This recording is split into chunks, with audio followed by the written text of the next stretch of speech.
You're listening to the really useful podcast. This is the tech podcast for technophobes from makeuseof.com. I'm Christian Corley, and joining me this week is Gavin Phillips, and we are going to talk about supply chain. And it's something we touched upon previously, and later in today's show, I'm going to be speaking to a gentleman from a company called Geotab who, well, you'll find out what they do, but he has a bit of insight into supply chain and logistics and how all of this is affecting us. You'll have seen in the news mentions of supply chain. It's a term that most people didn't know 10 years ago. My dad worked in logistics.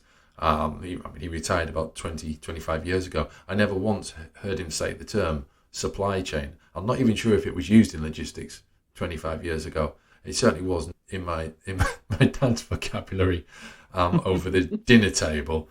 But now it's something that we're talking about. It's in the news. It's, we have that huge vessel that blocked the Suez Canal last year, with everything that happened with COVID and slowing everything down and starting it up again. And Gavin, it's when did you first hear the term supply chain?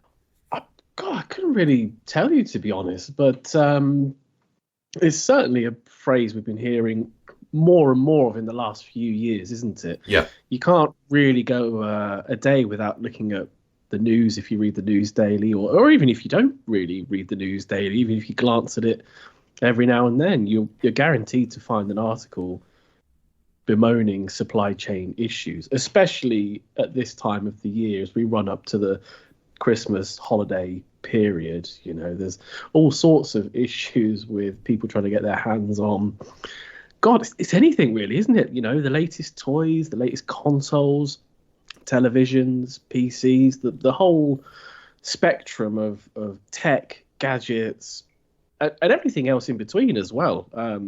I know yourself, Christian, you've just built a nice garden office, haven't you? But yeah. I'm guessing that even things like that have had supply chain issues. I ordered it in June. I thought it was July, but I checked with my wife and she told me it was June. We went to buy it and order it, and it was built in October. Wow, so there you go. Yeah. So the knock-on effect of supply chain issues, well, do you know what? It's many-fold, isn't it? It is, and it affects everything, as you say. Now, I've got two sides to that, okay? I'm going to, I just Googled supply chain and just then click the news button. And these are the headlines or the most popular articles or whatever on that topic from the past week. We have from Bloomberg, supply chain shortages are at historic levels. Will they peak before Christmas? From Supply Chain Digital, they found a niche, haven't they? 7-week quarantine. 7-week quarantine for ship crew in China to hit supply chain. The Guardian, Asda charters cargo ship with festive items amid supply chain crisis. At Sky News, the same story. Reuters, Walmart CEO says Biden supply chain push is easing bottlenecks. Daily Mail, they're also talking about Asda. Bloomberg, supply chain update, fried chicken in short supply in Japan. It's... and worrying times in Japan then. Yeah, definitely. God. And Daily Mail, shortage of cartoon baby JJ dolls due to supply chain chaos sparks Christmas. I imagine it says ellipses at the end. It's imagine Christmas rush or whatever. I haven't heard of baby JJ dolls, I have to say, and I have a 5-year-old daughter, so I'm a little bit surprised by that. She's more interested in Blippi. Yeah, equally have no idea what that is, but it does point to, as we were saying, the wider issue of supply chain problems in that it's not affecting one single area, is it? It's affecting everything. Around the globe, yeah. And as we were saying, in the run up to what's traditionally the busiest shopping time of the entire year, shops are definitely struggling to get stock on the shelves. But I don't know about you, Christian, but I mean, I've not been into that many sort of big box retailers, if you will, where you go and look at a PC or a TV or what have you. But the times that I have been and done that, everything does seem to be there and available. So is there like a bit of a difference between what we're reading and what we're actually seeing on the shelves, do you think? I don't know. I mean, I'm the same. No, I mean, you live kind of near the coast, don't you? Yeah, right next to it. But you don't live near a port, do you? Not one that you would consider for import Right. export. The nearest one, I guess, would be Plymouth, but that's not Sure. really particularly known for No. masses of import and export. So No, most stuff comes down in lorries. yeah, I live near Teesport, Mm. which is an increasingly large port and is probably getting free port status. And then you can walk onto the beach, or not even as far as the beach, and look out to sea, and you'll see ships heading here. You'll see them heading further up the coast. I mean, they're everywhere. And I've noticed over the past few years they're getting bigger, far bigger than they ever used to be. And I'm pretty sure it's not because they're closer in, it's because T-Sport itself is equipped to deal with bigger vessels. And that means more crates coming in, and there's more and more kind of warehousing around Teesside as well over the past few years. And I wonder if part of the reason that I haven't really seen a lot of this is because of this. I'm on the doorstep. These things are coming in. There's all the warehouses and distribution centres, and they're going straight out to places. And I mean, I don't know if that's the case here or not, but it's. I mean, I bought a TV earlier this year. I bought it off the shelf. There was no shortage of TVs. I bought a laptop last year between lockdowns, and it took a day to get from Curry's Curry's online to the Curry's store, and then I went and picked it up. So that's normal. So I'm not finding myself hitting a lot of problems. There is some things that have affected me. There's the Evercade VS console, which was put back by 2 to 3 weeks. There's something else I bought on Kickstarter. There's a phone that I'm waiting for on Kickstarter, which, I mean, my children will be old enough to run a mobile phone before that comes at this rate. And there was probably something else on Kickstarter as well, which didn't come when it said it was going to come back. I can't think of what it was at the moment. So maybe those kinds of things are being hit more in the sort of technology world than other things. But then again, we've got the whole problem with the chip supply chain. That's a narrow part of it that's slowing down the PlayStation 5. Yeah, and excuse me, even more than a year now after the release of the PlayStation 5, it's still incredibly difficult to get your hands on one. Like, it's going to become one of the most sought after gifts at this time of the year, and a lot of people are actually turning now to the same methods of getting their hands on one as people were heavily criticizing last year, using like online bots to try and make sure they get one when stock is in place, and all those things where people were decrying the scalpers. They're now thinking, actually, we should probably have a bit of that ourselves, because otherwise there's no way we're going to get our hands on one. So it was, for many, it's been a case of, if you can't beat them, join them, because with the technology on their side, you're definitely not going to beat these guys. Yeah, no, definitely not. I saw a PlayStation 5 in the wild a few weeks a few weeks ago in the Metro Centre in Tyneside, and I couldn't believe my eyes, to be honest. I'm amazed the guy got out of there alive.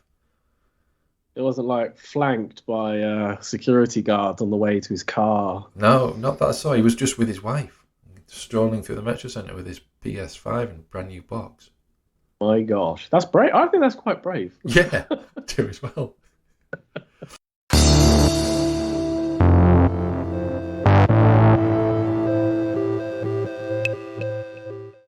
And we'll take a moment from our usual podcast proceedings to just remind you that the Really Useful Podcast can be found pretty much anywhere you find podcasts. So we're on Apple Podcasts, we're on Spotify, we're on Google Podcasts. We're hosted at transistor.fm, so you can find us there as well. We're also on YouTube and, of course, on makeuseof.com. Now, however you subscribe to the Really Useful Podcast and listen to us, it would be amazing if you could take a moment to leave us a review on Apple Podcasts. That will help us to find new listeners and take our podcast to ever greater heights. You'll find the link to our Apple podcast page in the show notes. Thanks a lot.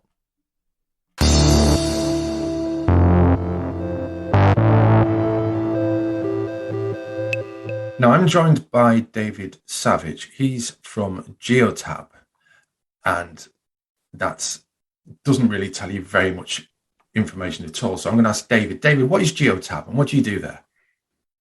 Hi, Christian. Thanks for having me today.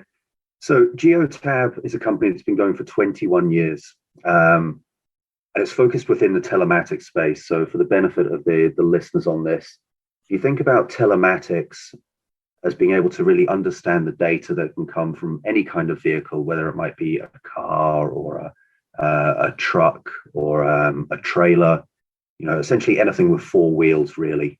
Okay.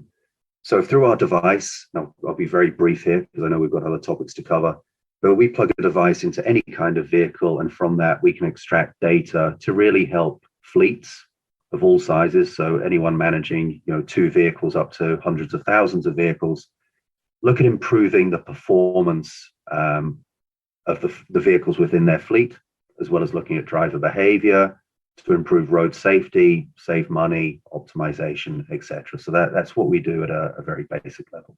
Okay. Now, the reason we're talking today is because there is a kind of a long signposted issue with the supply chain within the UK, and I think this is something that's reflected further afield as well.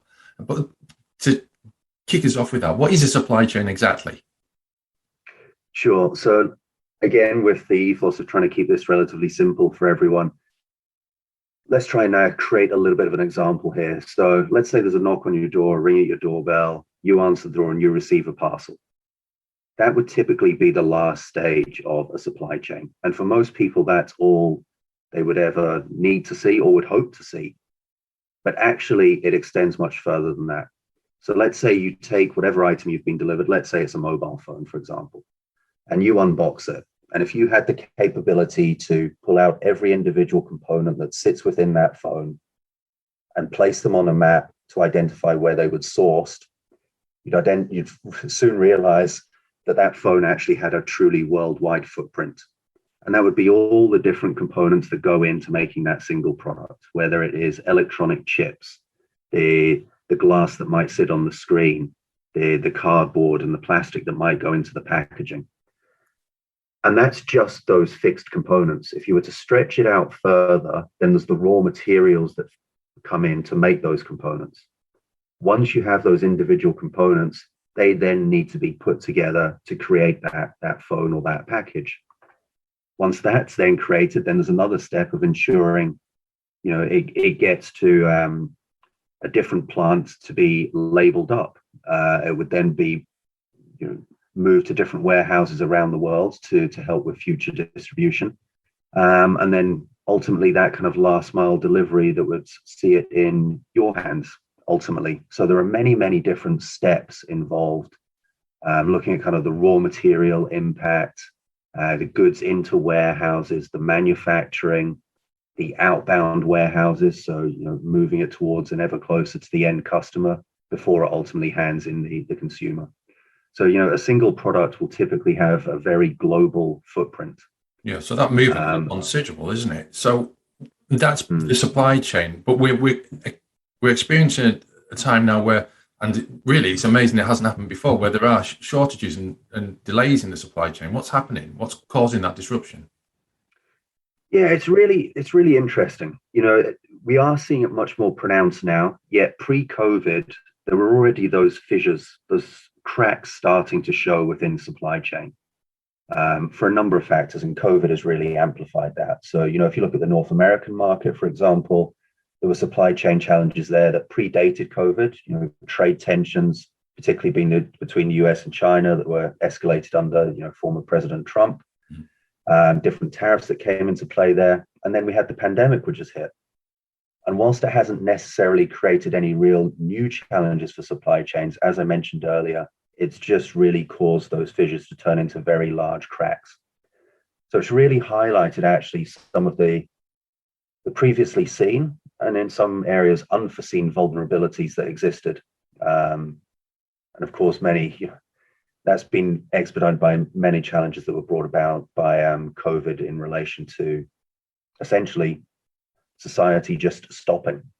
The world stopped turning in many ways. What is the impact now? What's happening? Is it just things aren't getting to the doorstep, or is the supply chain itself breaking apart in different stages? Yeah, it's not just that kind of last mile delivery, that delivery to our places of work or home.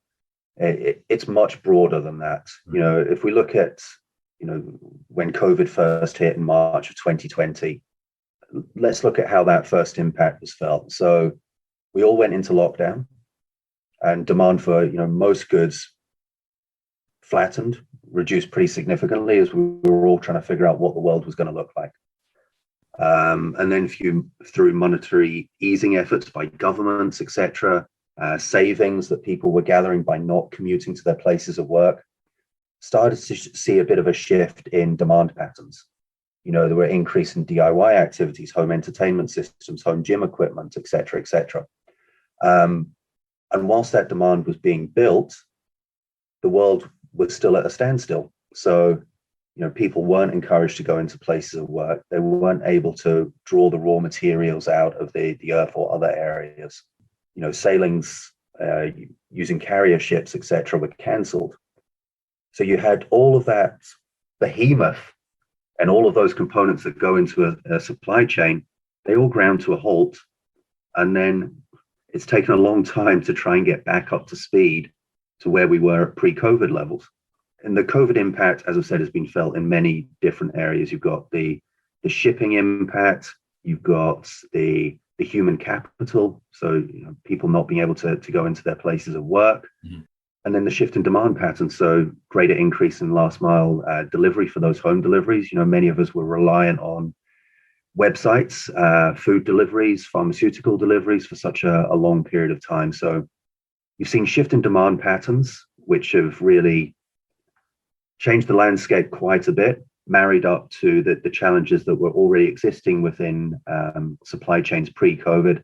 And then the COVID impact has really blown them apart. And actually looking at some research over the last few weeks or so, experts in the space, of which I wouldn't count myself, indicating it could take up to 2023 for us to see a full recovery within supply chain. Now, here in the UK, there's been a bit of talk about this in the press. We've got a shortage of HGV drivers. There's been this notice of a quote-unquote Christmas crisis. What is being done, actually, right now, what is being done to avoid or mitigate this, I should say? So you're absolutely right on the driver shortage of it. And actually that kind of trucking aspect as part of supply chain is one of the primary sources of container transportation. So ultimately ensuring that the cargo is unloaded at a port, etc. And there have been a shortage of drivers, particularly in the UK. That's obviously very close to home for us, but it's actually a worldwide challenge. So it's felt in Europe and also in North America. So an interesting stat I read on the North American impacts more recently is that there's one driver for every 9 jobs at the moment. So that's a pretty big delta. So what is being done to address that? So from a kind of an economic and business standpoint, businesses and governments are looking to incentivize drivers to come on board there. So if you look at the UK standpoint, drivers are receiving bonuses to join firms. The government have made it slightly easier to gain the qualification, as well as freeing up some of the visa requirements to try and attract talent from other parts of the world. But when you've got that challenge, there's a significant delta there. And looking at it from a telematics and a Geotab perspective, where data is really key to everything we do, we see a lot of value and a positive contribution that technology could make in not necessarily reducing or improving the driver shortage, but helping the drivers and the fleet operators with those trucks and vans, etc., operate in arguably a more efficient and ultimately more sustainable way. And how is that done? Well, things like route optimization. If you look at us in kind of layman terms, we're all reliant on kind of sat nav now to get around. Route optimization can help significantly with the planning and distribution of deliveries, for example. looking at the efficiency of the vehicle. So, through data, you can predict when a service is going to be required, when there's a fault with the vehicle, so that you're minimizing the downtime and ensuring that there's the uptime of the vehicle and the drivers, as well as being able to look at the driver behavior. So making sure there's not too much of an impact on a vehicle through, being too aggressive on acceleration or braking. But there's also monitoring things that can go in there to make sure that, a driver isn't being overworked, which is, a pretty significant risk. So, dash cams can make sure that a driver doesn't nod off and give them alerts, etc. So there's an awful lot on the technology side of it that can help to improve the productivity, the efficiency, and the safety of the driver and fleet base at the moment. But in drawing new drivers into that sector, then that is very much an economic and legislative activity. Do you expect there to be any movement of transport within countries to rail from road? It's a good question. My view on it is not yet, anyway. Certainly not for somewhere like the UK, maybe even the European territories. The landscape is just not really set up to do that. If you look at where all the depots, etc., are stationed, and I'm talking about delivery depots to receive goods and also expedite goods on that, they're all centered around the motorway network. They're not centered around the rail network. That is slightly different in North America, where obviously there's a greater land mass. And certainly my understanding of that territory, which is obviously slightly more limited than my understanding of the UK, is that it's better set up to be able to support that. So in my view, we're not equipped to do that, and it would require probably a pretty significant sea change in operational activities for organizations that, wouldn't help recover the situation before that window that I've spoken around of 2023, where with the current setup, we expect to get to that recovery phase. I mean, I feel like we're ending on a bit of a downer there. 2023 isn't that far away, though, is it? It's not that far away. And, there's various articles that are out and about who are of the view that we're already in recovery phase and, things are getting better. And, others are taking a little bit more of maybe a cautious view on that. But, I think we all need to look at our own situation as consumers and take our own read on it. For the most part, looking at my own life, am I encountering disruptions on deliveries? Yeah, a few here and there, probably certainly more than pre-COVID. But there's little things we can do as consumers and end customers of larger kind of acquisitions, certainly buying in bulk can do, and that's just look at larger runways, etc., to place those orders to help ease some of that disruption. Do you mean to expect a longer delivery time? Yeah, exactly. Just plan for that. As we're all coming up to that Christmas period, I've certainly seen, friends, colleagues, etc., start to get a little bit concerned because they've ordered presents for their children, etc. And now it's looking like it'll be pretty close to Christmas, and just changing the buying behaviors a little bit and trying to put a little bit more of a planning into how everyone operates. Okay.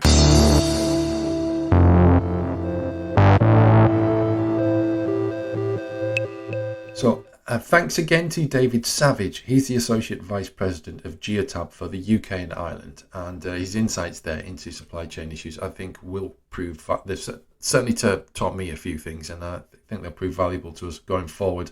Gavin, I trust you've learnt a bit listening to that, so we will part company for this week's really useful podcast, and we'll be back next week. Until then, it's goodbye from us.